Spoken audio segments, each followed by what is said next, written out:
broadcasting system and affiliated stations present Orson Welles and the Mercury Theater on the air in The War of the Worlds by H.G. Wells.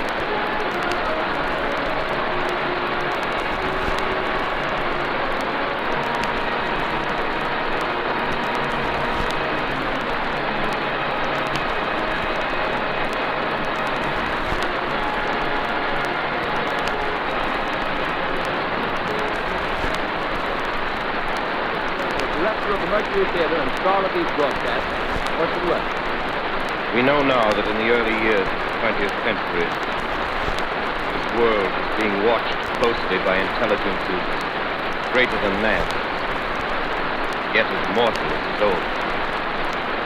We know now that as human beings busy themselves about their various concerns, they will scrutinize and study, perhaps almost as narrowly as a man with a microscope might scrutinize the transient creatures form and multiply in a drop of water.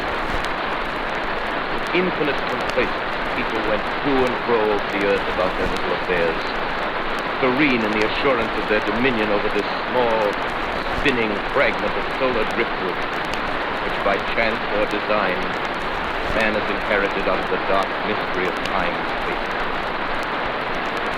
Yet across an immense ethereal gulf, minds that are to our minds ours as the beasts in the jungle, intellect, vast, cool, and unsympathetic, regarded this earth with envious eyes, slowly and surely drew their plans against it. In the 39th year of the 20th century came the Great Disillusionment. Near the end of October, business was better. War scare was over. More men were back at work. Sales were picking up. This particular evening, October 30th, Broadway service estimated that 32 million people listening in on radio. Change in temperature. A slight atmospheric disturbance of undetermined origin has been reported over Nova Scotia, causing a low pressure area to move down rather rapidly over the northeastern states, bringing a forecast of rain accompanied by winds of light gale force. Maximum temperature 66, minimum 48. This weather report comes to you from the government weather bureau. We take you now to the Meridian Room in the Hotel Park Plaza in downtown New York, where you will be entertained by the music of Raymond Riccello and his orchestra.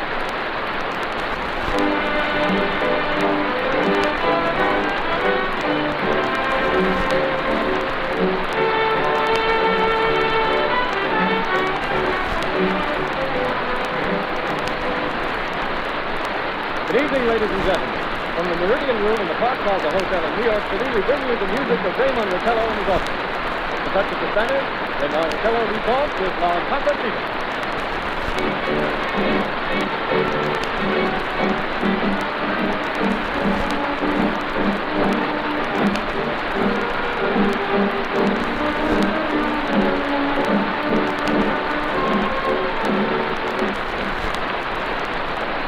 Ladies and gentlemen, we interrupt our program of dance music to bring you a special bulletin from the Intercontinental Radio News. At 20 minutes before 8 Central Time, Professor Farrell of the Mount Jennings Observatory, Chicago, Illinois, reports observing several explosions of incandescent gas occurring at regular intervals on the planet Mars. The spectroscope indicates the gas to be hydrogen and moving toward the Earth with enormous velocity. Professor Pearson of the observatory at Princeton confirms Farrell's observations and describes the phenomenon as, quote, like a jet of blue flame shot from a gun, unquote. We now return you to the music of Raymond Riccello, playing for you in the Meridian Room of the Park Plaza Hotel, situated in downtown New York.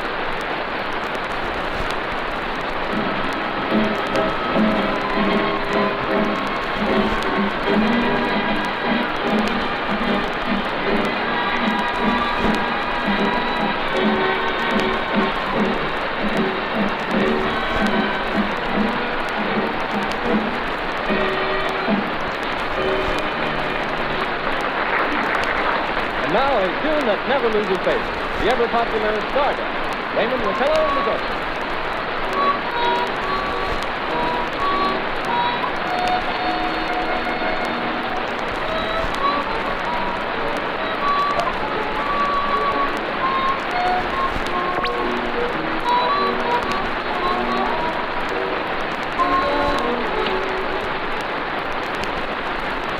Ladies and gentlemen, following on the news given in our bulletin a moment ago, the Government Meteorological Bureau has requested the large observatories of the country to keep an astronomical watch on any further disturbances occurring on the planet Mars. Due to the unusual nature of this occurrence, we have arranged an interview with the noted astronomer, Professor Pearson, who will give us his views on this event. In a few moments, we will take you to the Princeton Observatory at Princeton, New Jersey. We return you until then the music of Raymond Rochello and his orchestra.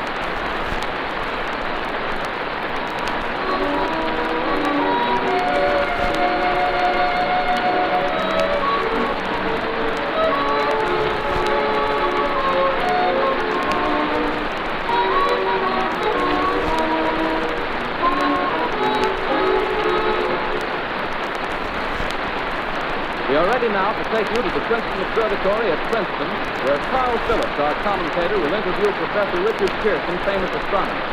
We take you now to Princeton, New Jersey.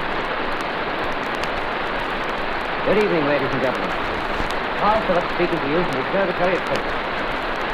Standing in a large semicircular room, pitch black steps are now blown steadily through.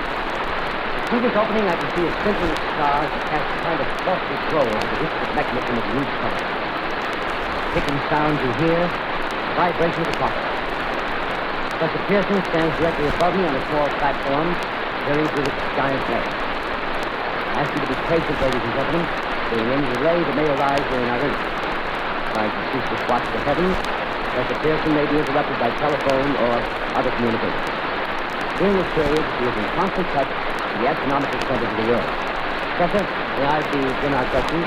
Any time, Mr. Phillips. Professor, would you please tell our radio audience exactly what you see as you observe the planet Mars through your telescope? An unusual moment, Mr. Phillips. A red disk swimming in the blue sea. Transverse stripes across the disk. Quite distinct now because Mars has to be at the point nearest the Earth in opposition, as we call it. In your opinion, what do these transverse stripes signify, Professor? Not for now, I can assure you. No, it's popular conjecture those who imagine Mars to be inhabited.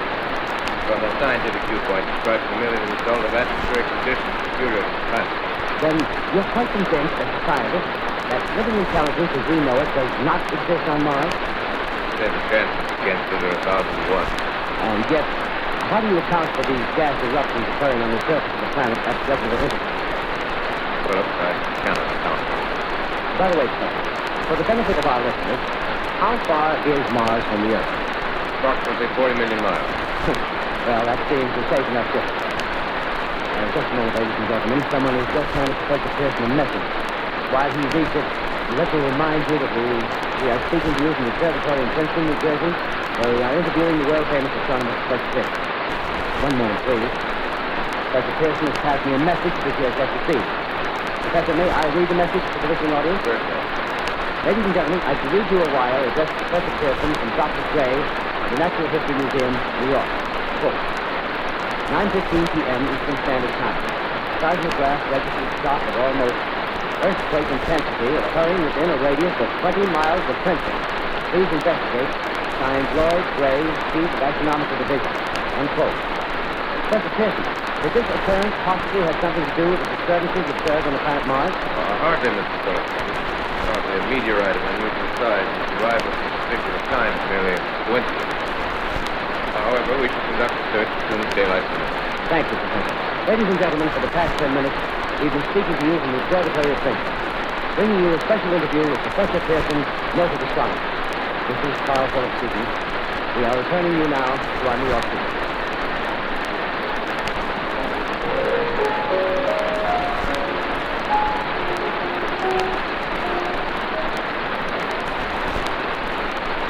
Ladies and gentlemen, here is the latest bulletin from the Intercontinental Radio News. Toronto, Canada. Professor Morris of Macmillan University reports observing a total of 3 explosions on the planet Mars between the hours of 7:45 p.m. and 9:20 p.m. Eastern Standard Time. This confirms earlier reports received from American observatories. Now, nearer home, comes a special bulletin from Trenton, New Jersey. It is reported that at 8:50 p.m. a huge flaming object, believed to be a meteorite, fell on a farm in the neighborhood of Grover's Mill, New Jersey, 22 miles from Trenton. The flash in the sky was visible within a radius of several hundred miles. The noise of the impact was heard far north of the distance. We have dispatched a special mobile unit to the scene. We'll have our commentator, Carl Phillips, give you a word picture of the scene as soon as he can reach there from prison. In the meantime, we take you to the Hotel Martinet in Brooklyn, where Bobby Millett and his orchestra are offering the program of dance music.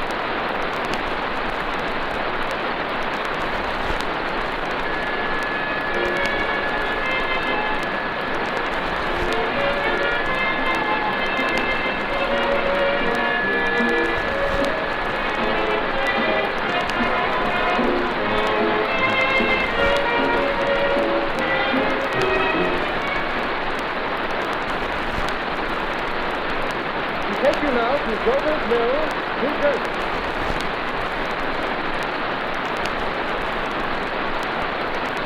Ladies and gentlemen, this is Carl Phillips again, out at the Wilmot Farm, Grover's Mill, New Jersey.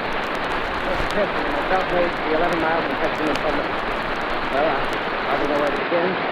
Thanks for your word picture of the strange scenes before my eyes, like something out of the heart of the Arabian Nights. Well, I just got here. I haven't had a chance to look around yet. I guess that's it. Yes, I guess that's the thing directly in front of me. Half buried in a vast pit.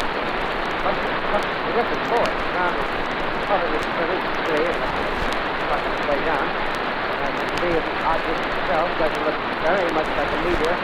It's not the meteor I've seen. It looks more like a huge cylinder. Has a diameter of, what would you say, Professor Percy? What would you say, what's the diameter of it? About 30 yards. About 30 yards. The metal on the teeth is, well, I've never seen anything like it. The color is sort of yellowish white. Curious spectators now are placing close to the object and try to complete the fact, getting in front of my line of vision. Would you mind standing one side, please? While it is taking the crowd back. Here's Mr. Wilmot, owner of the bar here. He may have some interesting facts. Mr. Wilmot, would you please tell the radio audience as much as you remember of this rather unusual visitor that's stopped in your backyard? Step closer, please. Ladies and gentlemen, this is Mr. Wilmot. Let's listen to the radio. Closer now. Louder, please. I was listening to the radio and kind of drowsy. The professor fellow was talking about Mars. I was half asleep. Yes, Mr. Wilmot, and then what happened? As I was saying, I was listening to the radio, kind of halfway. Yes, Mr. Wilmot, and then you saw it. Not first off. I heard something. And what did you hear? Hissing sounds like this. Kind of like the 4th of July rocket. Yes, then what? I turned my head out the window and was sworn I was asleep and dreaming. Yes. In a kind of greenish streak and then bingo. Something smacked the ground. Knocked the fear out of my chair. Well, were you frightened, Mr. Wilmot? Well, I'm not sure. Thinking I was kind of wild. Well, thank you, Mr. Wilmot. Thank you very much. No, that's quite all right. That's right. Ladies and gentlemen, you've just heard Mr. Wilmot, owner of the farm where this thing has fallen. I wish I could convey the atmosphere, the background of this fantastic scene. Hundreds of cars are parked in the field and back to the street just trying to rope off the roadway leading into the farm, but it's no use. They're breaking right through. Cars' headlights throw an enormous spotlight on the pit where the object half buried. Now, some of the more daring souls now are venturing near the edge. While their cigarettes stand out against the metal scene. One man watched touch things and nodded in the precinct. Now, the precinct wins. Now, ladies and gentlemen, there's something I haven't mentioned in all this excitement, but it's becoming more distinct. Perhaps you've caught it already on your lips. Listen, please. Do you hear it? Curious humming sound that seems to come from inside the object. I'll move the microphone nearer. Now, we're not more than 25 feet away. Can you hear it now? Professor Pearson. Yes? Can you tell us the meaning of that scraping noise inside the thing? Possibly the unequal cooling of the surface. Do you still think it's a meteor? It's definitely extraterrestrial. Not found on this Earth. Friction of the Earth's atmosphere usually tears holes in meteorites. Oh. See if Flint Just a minute. Something's happening. Ladies and gentlemen, this is terrific. This end of the thing is beginning to break off. The top is beginning to rotate like a spoon. The thing must be hollow. Ladies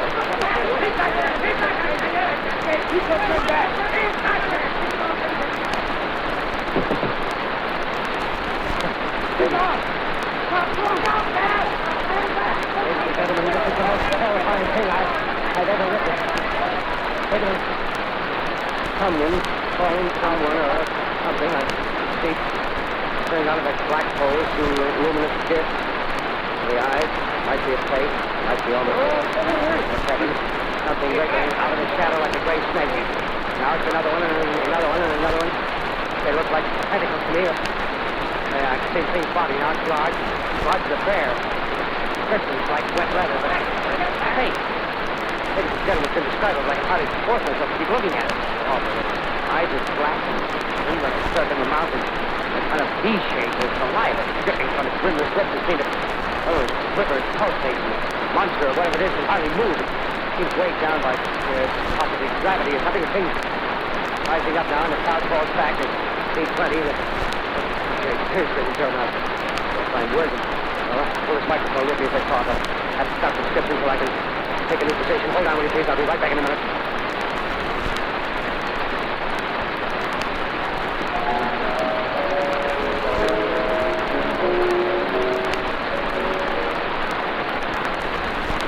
We are bringing you an eyewitness account of what's happening on the Wilmus Farm, Groversville, New Jersey.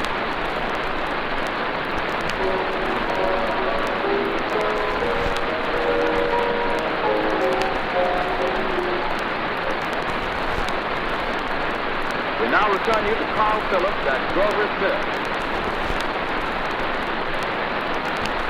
Ladies and gentlemen, may I? Ladies and gentlemen, here I am, back to stone wall that joins this Wilmus Garden. From here, I get a sweep of the whole thing. I'll give you every detail as long as I can talk and as long as I can see. More state police have arrived. They're drawing up a cordon in front of the pit. About 30 of them. No need to push the crowd back now. They're willing to keep their distance. The captain's pouring his summons. They're quite feverish. I've waited for Professor Pearson. Yes, it is. Now they've parted, and the professor moves around one side, studying the object while the captain and two policemen advance with something in their hands. I can see it now. It's a white handkerchief tied to a pole. Flag of truce. Those creatures know what that means, what anything means. Wait a minute, something's happening. Something shape is rising out of the pit. They make out a small beam of light against the mirror. What's that? It's a jet of flame springs in the mirror and it leaps right at the advancing men. It strikes them head on. Oh, they're turning into flames. The field caught up by the woods of the barn. There's gas tanks, the automobiles spreading everywhere. Coming this way now, about 20 yards to my right.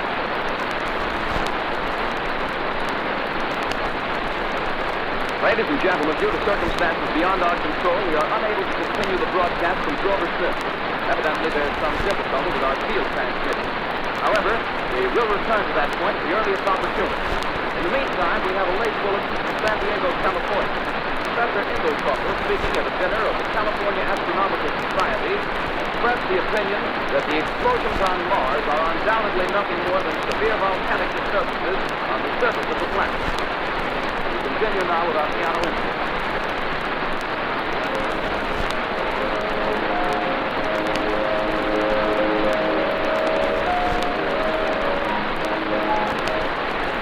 Ladies and gentlemen, I've just been handed a message that came in from Grover's Mill by telephone. Just one moment, please. At least 40 people, including 6 state troopers, lie dead in a field east of the village of Grover's Mill. Their bodies burned and distorted beyond all possible recognition. The next voice you hear will be that of Brigadier General Montgomery Smith, commander of the state militia at Trenton, New Jersey. I've been requested by the governor of New Jersey to place the counties of Mercer and Middlesex as far west as Princeton and east to Jamesburg under martial law. No one will be permitted to enter this area except by special pass issued by state or county authorities. 4 companies of state militia are proceeding from Trenton to Grover's Mill and will aid in the evacuation of homes within the range of military operations. You have just been listening to General Montgomery Smith, commanding the state militia at Trenton. In the meantime, further details of the catastrophe at Grover's Mill are coming in. The strange creatures, after unleashing their deadly assault, crawled back in their pit and made no attempt to prevent the efforts of the firemen to recover the bodies and extinguish the fire. Combined fire departments in Mercer County are fighting the flames which menace the entire countryside. We have been unable to establish any contact with our mobile unit at Grover's Mill. but we hope to be able to return you there at the earliest possible moment. In the meantime, we take you to... Just one moment, please. Ladies and gentlemen, I have just been informed that we have finally established communication with an eyewitness to the tragedy. Professor Pearson has been located at a farmhouse near Grover's Mill, where he has established an emergency observation post. As a scientist, he will give you his explanation of the calamity. The next voice you hear will be that of Professor Pearson, brought to you by direct wire. Professor Pearson. Of the breaches in the rocket cylinder at Grover's Hill, I can give you no authoritative information, either to their nature, their origin, or their purpose here on Earth. Of their destructive instrument, I might venture some conjectural explanation. For want of a better term, I shall refer to the mysterious weapon as the heat ray. Also evident that these creatures have scientific knowledge far in advance of our own. It's my guess that in some way they are able to generate an intense heat in a chamber of practically absolute non-conductivity. This intense heat they project in a parallel beam against any object they choose by means of a polished parabolic mirror of unknown composition. Much as the mirror of a lighthouse projects a beam of light. And that is my conjecture of the origin of the heat ray. Thank you, Professor Pearson. Ladies and gentlemen, here is the bulletin from Center. It is a brief statement informing us that the charred body of Carl Phillips has been identified in the Trenton Hospital. Now here's another bulletin from Washington, D.C. The Office of the Director of the National Red Cross reports 10 units of Red Cross emergency workers have been assigned to the headquarters of the state militia, stationed outside of Grover's Mill, New Jersey. Here's a bulletin from State Police Princeton Junction.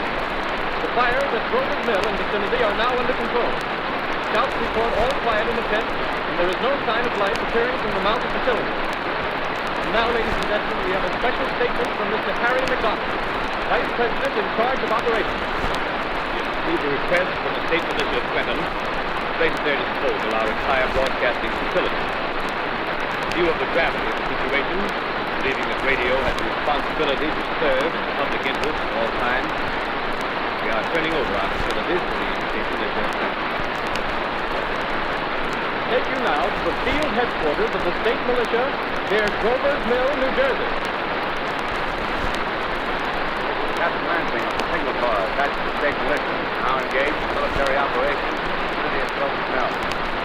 Situation arising from the reported presence of certain individuals of unidentified nature is now under complete control. The visible object, the size of the pit directly below our position, is surrounded on all sides by egg battalions of Indians. Without heavy field pieces, but adequately armed with rifles and machine guns. All cause for alarm, as far as ever existed, is now entirely unjustified. Things, whatever they are, do not even venture to poke their heads above the pit. Their hiding place plainly in the glare of the searchlight here. For all their reported resources, these creatures can scarcely stand up against heavy machine gun fire.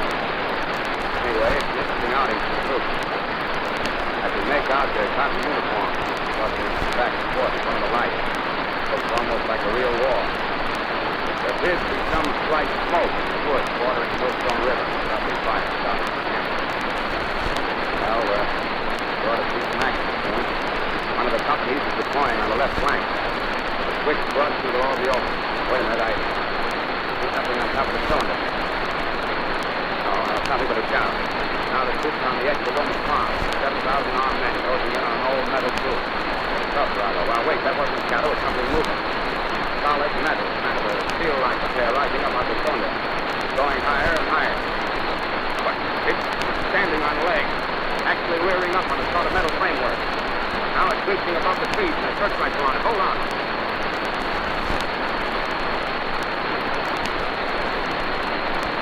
Ladies and gentlemen, I have a grave announcement to make. Incredible as it may seem, both the observations of science and the evidence of our eyes lead to the inescapable assumption that those strange beings who landed in the Jersey farmlands tonight are the vanguard of an invading army from the planet Earth. The battle which took place tonight at Grover Mill has ended in one of the most startling defeats ever suffered by an army in modern times. 7,000 men armed with rifles and machine guns pitted against a single fighting machine of the invaders from Mars. 120 known survivors. The rest strewn over the battle area from Grover's Mills to Plainsboro, crushed and trampled to death under the metal feet of the monsters, and burned to cinders. The monster is now in control of the middle section of New Jersey, effectively kept the state to its center. Communication lines are down from Pennsylvania to Arizona. Railroad tracks are flown and service from New York to Philadelphia discontinued except including some of the trains from Allison and Phoenixville. Highways to the north-south and west of the spot with frantic human traffic. Police and Army reserves were unable to control the mass flight. By morning, the fugitives will have swung Philadelphia, Camden, and Trenton, which was estimated to be twice their normal population. Martial law prevails throughout New Jersey and eastern Pennsylvania. This time we take you to Washington for a special broadcast on the national emergency. The Secretary of the Interior. Citizens of the nation, I shall not try to conceal the gravity of the situation, nor the concern of your government in protecting the lives and property of its people. However, I wish to impress upon you, private citizens and public officials, all of you, the urgent need of calm and resourceful action. Fortunately, this formidable enemy is still confined to a comparatively small area, and we may place our faith in the military forces to keep them there. In the meantime, placing our faith in God, we must continue the performance of our duties, each and every one of us, so that we may confront this destructive adversary with a nation united, courageous, and consecrated to the preservation of human supremacy on this earth. I thank you. You have just heard the Secretary of the Interior speaking from Washington. Bulletins too numerous to read are piling up in studios here. They're informed that the central portion of New Jersey is blacked out for radio communications into the sector of Israel upon power lines and electrical equipment. Here's a special bulletin from New York. Cables have been received from English, French, and German scientific bodies also in the system. Astronomers report continued gas outbursts at regular intervals on planet Mars. The majority voiced the opinion that the enemy will be reinforced by additional rocket machines. There have been several attempts made to locate Professor Pearson at Princeton, who has observed Martians at close range. He was feared of exhaustion in the recent battle. Langenfield, Virginia. Scouting planes report 3 Martian machines visible above the treetops, moving north toward Somerville with population fleeing ahead of them. The Heat is not in use, although advancing with express speed, invaders pick their way carefully. They seem to be making a conscious effort to avoid destruction of cities and countryside. However, they stop to abuse power lines, bridges, and railroad tracks. Their apparent objective is destruction of industry, paralyze communication, and disorganize human society. Here is a bulletin from Jackson Ridge, New Jersey. Coon hunters have stumbled on a second cylinder, similar to the first, embedded in the great swamp 20 miles south of Marshall. Army field pieces are proceeding toward the cylinders in the open and fighting to the ridge. They're taking up a position in the foothills of Washington Mountain. Another bulletin from Langenfield, Virginia. Scouting planes report enemy machines now 3 a number, increasing speed northward, creeping over houses and trees in an evident haste to form a conjunction with their allies south of Marshall. Machines also sighted by telephone operators east of Middlesex within 10 miles of Plainview. The bulletin from Winston, Long Island. A fleet of Army bombers carrying heavy explosives flying north with the fleet of enemies. Scouting planes back to the sky. They keep the speeding enemy in sight. Just a moment, please. Wait for this. We've run special wires. The artillery line and the Pearson bullets give you direct support to the zone of the advancing enemy. First we take you to the battery of the 25th Field Artillery, located in the Washington Mountains. 32 meters. 39 degrees. 39 degrees. Fire!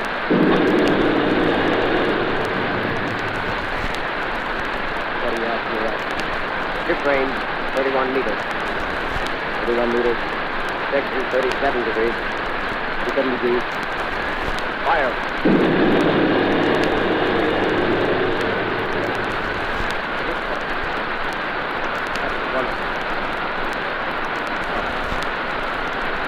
Trying to attack. 6, got the range. 50, 30 meters. 30 meters. Section 27 degrees. 27 degrees. Fire!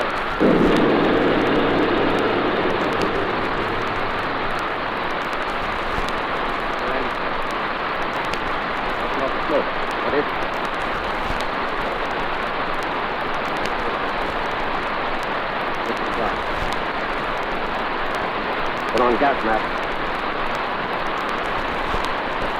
Ready to fire. This is 24 meters. 4 meters. Section 24 degrees. 24 degrees. Fire.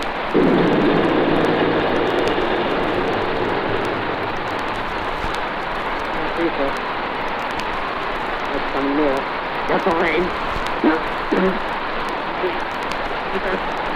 23 meters. 23 meters. 22. 23. 23.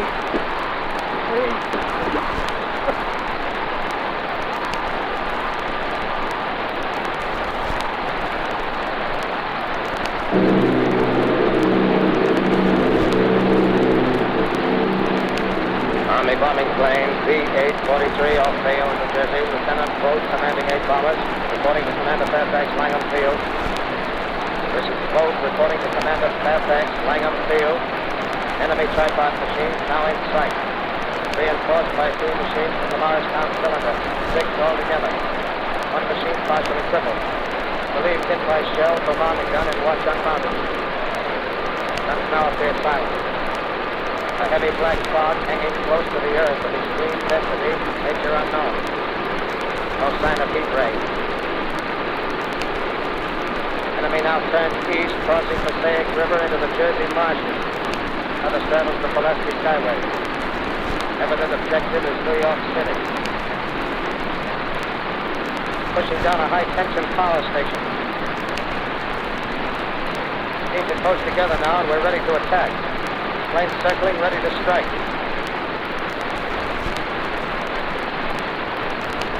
Thousand yards and we'll be over the first.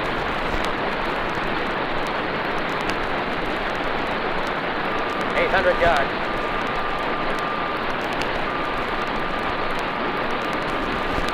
$600.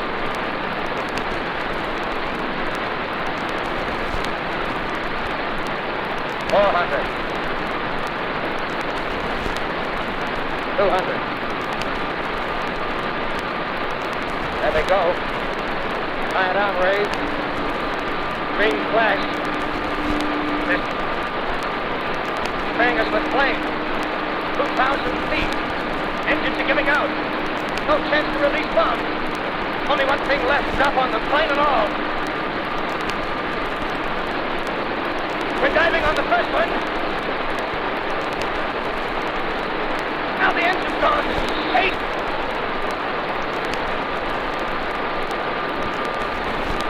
Bayonne, New Jersey, calling Langham Field.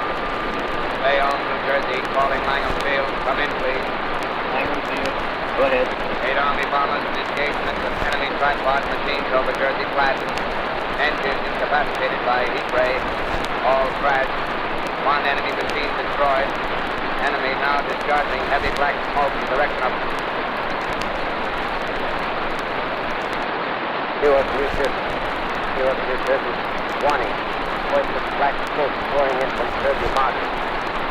South. Gas mask. Earth population moving to open space. Automobiles being route 7, 23, 24. Avoid congested areas. Smoke now spreading over Raymond Boulevard.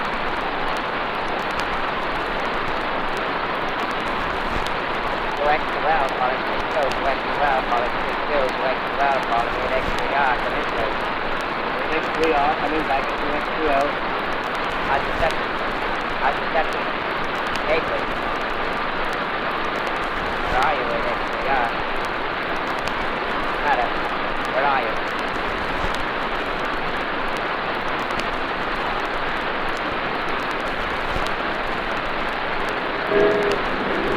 And speaking from the roof of Broadcasting Building, New York City, the authorities here are warning people to evacuate the city as arson broke. Estimated in the last 2 hours, 3 million people have moved out along the road north. Hudson River Parkway is still kept open for motor traffic. Floyd Bridges to Long Island hopelessly jammed. All communication with Jersey Shore closed 10 minutes ago. No more defenses. Our army wiped out. Artillery, Air Force, everything wiped out. Maybe the last broadcast. We'll stay here to the end. People are holding service here below us in the cathedral. Now I look down the harbor, all manner of boats, overloaded with fleeing population pulling out from the docks. Streets are all jammed. Noise and crowds like New Year's Eve in the city. Wait a minute, the enemy's now in sight above the palisades. Five straight machines. First one is crossing the river. I can see it from here, wading the Hudson like a man wading through a brook. A bullet in his hand. The Martian cylinders are falling all over the country. One outside of Buffalo, one in Chicago, St. Louis. Seem to be timed in space.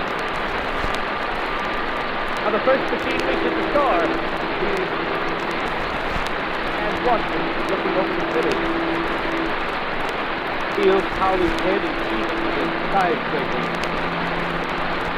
He waits for the others. Rise like a line of new towers on the city's west side. Are they lifting their metal hands? This is the end now.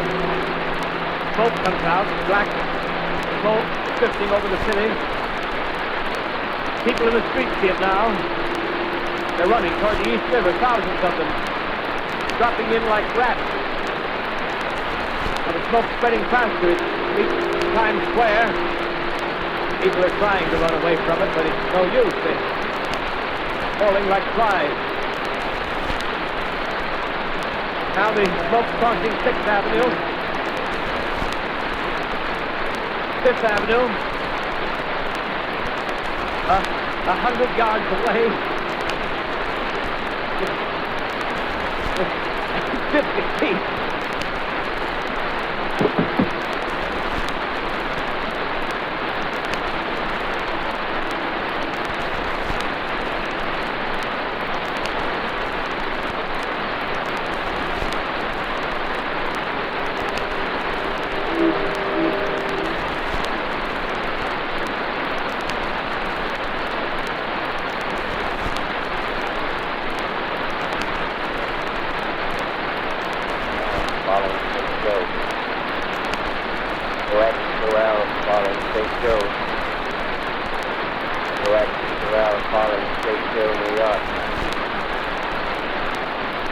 Anyone on the air?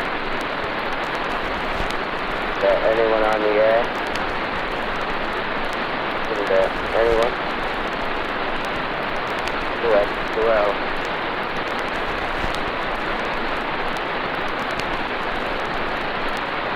Now listening to a CBS presentation of Orson Welles and the Mercury Theatre on the air, an original dramatization of The War of the Worlds by H.G. Wells.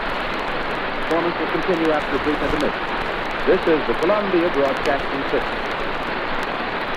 The War of the Worlds by H.G. Wells, starring Orson Welles and the Mercury Theatre on the air.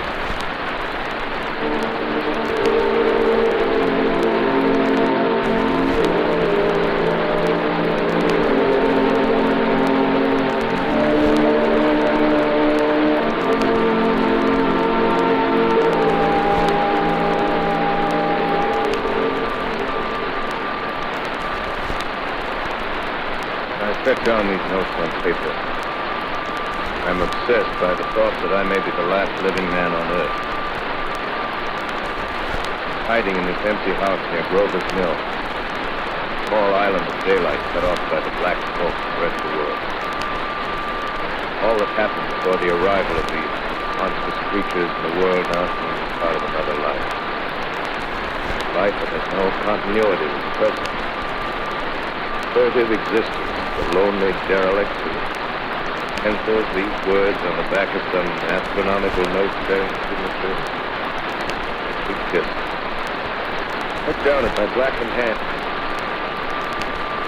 Try to connect them with a professor who lives at Princeton and who, on the night of October 20th, glimpsed through his telescope an orange flash of light on a distant planet.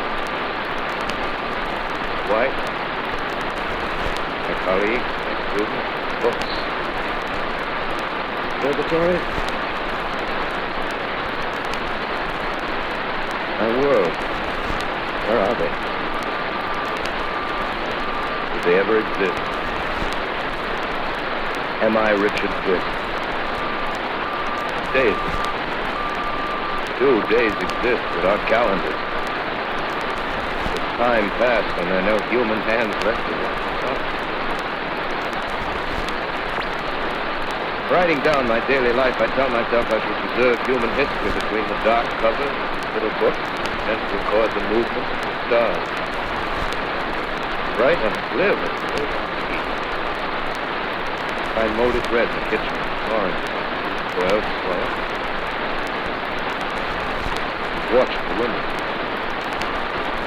Time to time I catch sight of a Martian above the black smoke.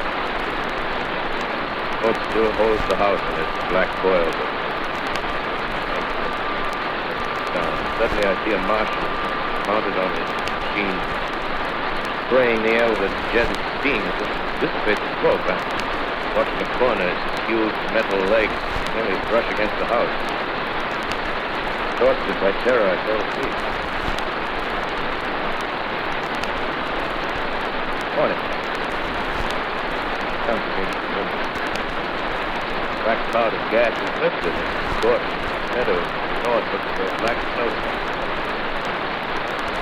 I venture from the house and make my way to a road with traffic. Then their wrecked car, baggage over the black skeleton. Push on north. For some reason I feel safer trailing these monsters than going west. And I keep a careful watch. I've seen the Martians. One of their machines steer over the top of the trees. I'm ready to fling that flat on the earth. Under a chestnut. That's right. Then I'm talking. 2 days I wander in a vague northerly direction through a desolate world. Finally I notice a living creature. Small red squirrel in a beech tree. Stares at me. Stares back at me. I believe at that moment the animal and I shared the same emotion. Joy of finding another living being. Push on north. Like dead cows in a brackish field and beyond the charred ruins of the dairy, the silos. Things stand guard over the wasteland like this. Tried the silo, purchased a weathercock. The arrow points north. North. Next day I come to a city. City vaguely familiar in its contours, yet the building strangely dwarfed and leveled off. A giant had sliced off its highest towers with a capricious sweep of his hand. Reached the outskirts and knew it. Knew it. Undemolished but humbled by some whim of the advancing Martians. Presently, with an odd feeling of being watched, I caught sight of something crouching in a doorway. I made a step towards it. It rose up and became a man armed with a large knife.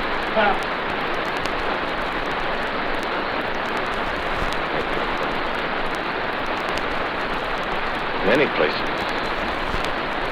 A long time ago from Princeton.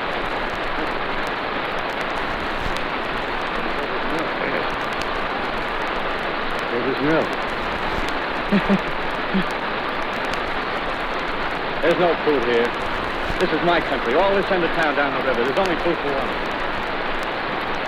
Where are you going? I don't know. I guess I'm looking. People. What was that? You hear something just then? They're good. Live bird. get to know that birds have shadows these days. Hey, we're in the open. Fall on the shoulders and talk. Have you seen any Martians? No. We're going over to New York. Night, the sky is alive with their lights. Looks as if people are still living. Daylight, can't see. 5 days ago, a couple of them carried something big across the flats from the airport. I think they're learning how to fly. Fly? Yeah, fly. Well, it's all over with humanity. Stranger, it's still you and I. Cool, left. Got themselves on top. They wrecked the greatest country in the world. Those green stars, they're probably falling somewhere every night. They've only lost one machine. There isn't anything to do. We're done. We're licked. Where were you? You're in a uniform. Yeah, that's right. I was in the National Guard. There wasn't any war. Any more than a war between man and ant. Yes, but we're eatable ants. Found that out. What do we do to it? I cut it all up. Right now, we're caught as they want. The Martian only hope to go a few miles to get a crowd on the run. They won't keep on doing that. They'll begin catching it systematically, keeping the best and storing it in cages. They haven't begun on it yet. Not begun. Well, it's happened so far is because we don't have sense enough to keep quiet. Bothering them with guns and such stuff and losing our heads and rushing off in crowds. Rushing around blind, we gotta fix ourselves up according to the way things are now. Cities, nations, civilization, progress. Yes, but if that's so, what is there to live for? Concerts, movies or so, and dinners, restaurants. If it's amusement you're after, I guess you're doing that. Life, that's right. I want to live. Yeah. We're not going to be exterminated. I don't mean to be caught either. Pain and fattened and bred like an ox.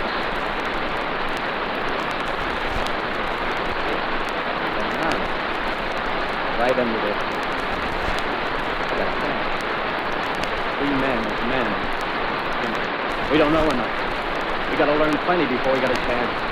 We've got to live and keep free while we learn, see? Got it all out, see? With the risk. That's what it got to be. That's why I watched it. Well, those little office workers used to live in these houses. They be no good. They haven't any stuff in them. Run off to work. I've seen hundreds of them running to catch their commuter's train in the morning. Ways that you can if they wouldn't. Coming back at night. They wouldn't be in time for dinner. Lives and drills and a little investment in case of accident. Yeah, worried about the Iraq. Martians, they'll be a god for those nice meals with good food, careful breathing, no worries. Yeah, after a week or so of chasing around the fields on empty stomachs, they'll come and be glad to be. Thought it all out. You better. Catch it. Train him to do tricks. Who knows? Get sentimental over the pet boy who grew up and had to be killed. Maybe they're trained to hunt us. Yes, they will. There's men who do it flat.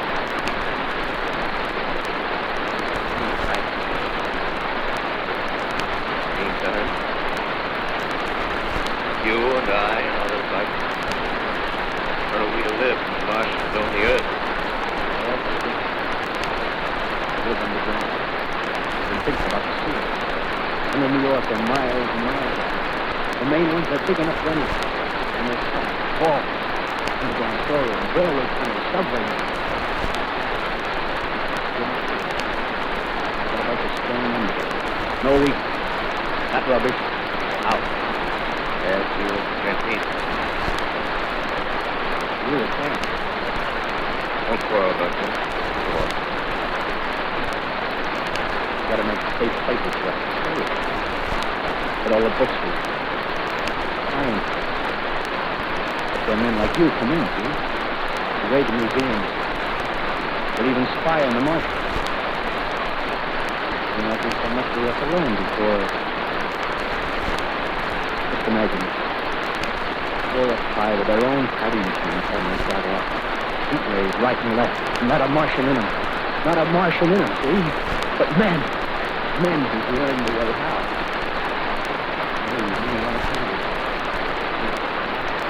Imagine having one of them lovely things with a heat ray wide and clean. We turn it on Martians, we turn it on men.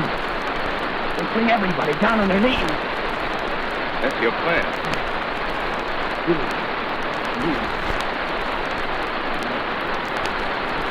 You own the world. I see.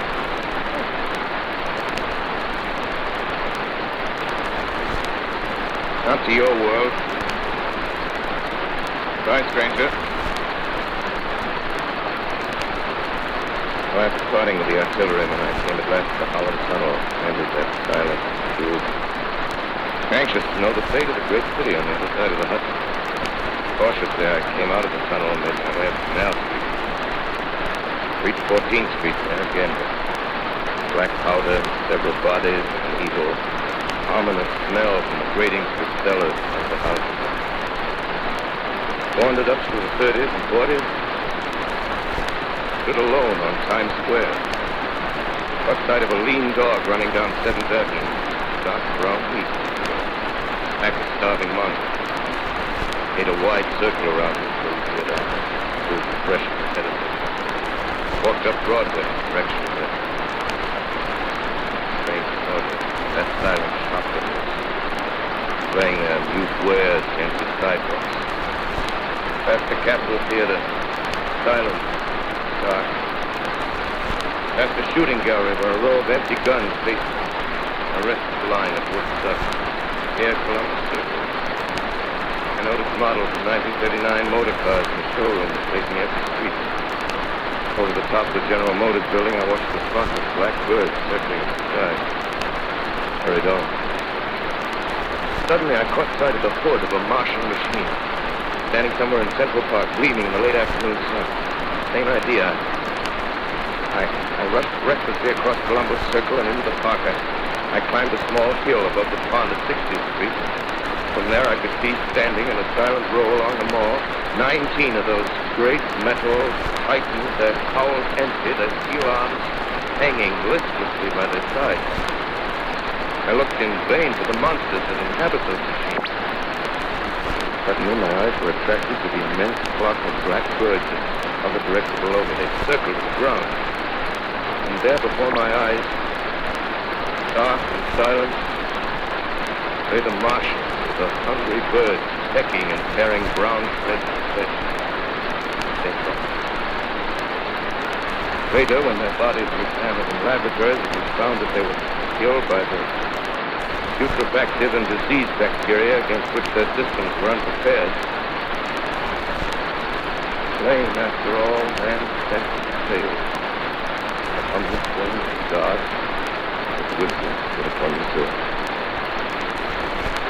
Before the cylinder fell, there was general persuasion that war was peace and space. No life existed beyond the petty surface of our minute sphere. Now we see further. Dim and wonderful vision I've conjured up in my mind of life spreading slowly from this little seedbed of the solar system throughout the inanimate vastnesses of sidereal space. Remote dreams. Maybe that the destruction of the Martians is only a reprieve to them and not to us. Due to our danger. Yes, strange it now seems to sit in my peaceful study, Princeton, writing down this last chapter of the record. Gun to this far to go today. Strange to watch children playing in the street. Strange to see young people strolling on the green where the new spring grass heals the last black stars of the blue. Strange to watch the sightseers enter the museum where the disassembled parts of a Martian machine are kept on public view. Strange when I recall the time when I first saw it. Bright, clean-cut, hard, silent. The door of that glass. This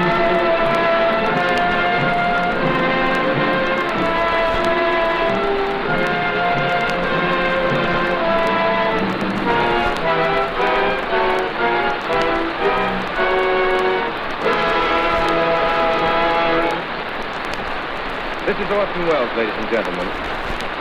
Out of character, to assure you that the War of the Worlds has no further significance than as the holiday offering it was intended to be. Mercury Theater's own radio version of dressing up in a sheet and jumping out of a bush and saying boo. Starting now, we couldn't soak all your windows and seal all your garden gates. By tomorrow night, so we did the best we had thing. We annihilated the world before your very ears and utterly destroyed the CBS. You'll be relieved, I hope, to learn that we didn't mean it, and that both institutions are still open for business. So goodbye, everybody, and remember, please, for the next day or so, the terrible lesson you learned tonight. That grinning, glowing, globular invader of your living room is an inhabitant of the pumpkin patch, and if your doorbell rings and nobody's there, that was no Martian, it's Halloween.